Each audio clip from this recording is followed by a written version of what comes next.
Siddaramaiah DK Shivakumar ಗಲಾಟೆಯಲ್ಲಿ ತಾವು ಮುಖ್ಯಮಂತ್ರಿ ಆಗುವ ಕನಸು ಕಂಡಿದ್ದ ಎಸಿಸಿಸಿ ಅಧ್ಯಕ್ಷ ಮಲ್ಲಿಕಾರ್ಜುನ ಖರ್ಗೆ ಕನಸನ್ನು ಇಬ್ಬರು ಭಗ್ನಗೊಳಿಸಿದ್ದು, ಇಂತಹ ಖರ್ಗೆ ಪ್ರಧಾನಿ ನರೇಂದ್ರ ಮೋದಿ ಬಗ್ಗೆ ಹಗುರವಾಗಿ ಮಾತನಾಡುತ್ತಿದ್ದಾರೆ ಎಂದು ಹರಿಹರ ಕ್ಷೇತ್ರದ ಬಿಜೆಪಿ ಶಾಸಕ ಬಿಪಿ ಹರೀಶ ಆಕ್ರೋಶ ವ್ಯಕ್ತಪಡಿಸಿದರು.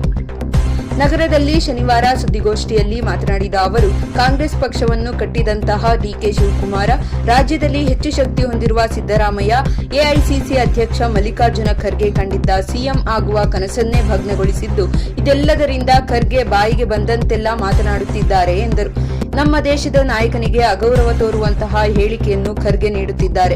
140 ಕೋಟಿ ಭಾರತೀಯರಿಗಷ್ಟೇ ಅಲ್ಲ, ನರೇಂದ್ರ ಮೋದಿ ಮೆಚ್ಚಿದ ವಿಶ್ವದ ಮೇಧಾವಿಗಳಿಗೂ ಖರ್ಗೆ ಅವಮಾನಿಸಿದ್ದಾರೆ. ಕಾಂಗ್ರೆಸ್ ಪಕ್ಷದ ರಾಷ್ಟ್ರೀಯ ಅಧ್ಯಕ್ಷರಾಗಿ ನೀವು ನಡೆದುಕೊಳ್ಳುವ ರೀತಿ, ನೀಡುತ್ತಿರುವ ಹೇಳಿಕೆಗಳು ಸರಿಯಿದೆಯಾ ಮಲ್ಲಿಕಾರ್ಜುನ ಖರ್ಗೆ ಅವರೇ ಎಂದು ಪ್ರಶ್ನಿಸಿದರು.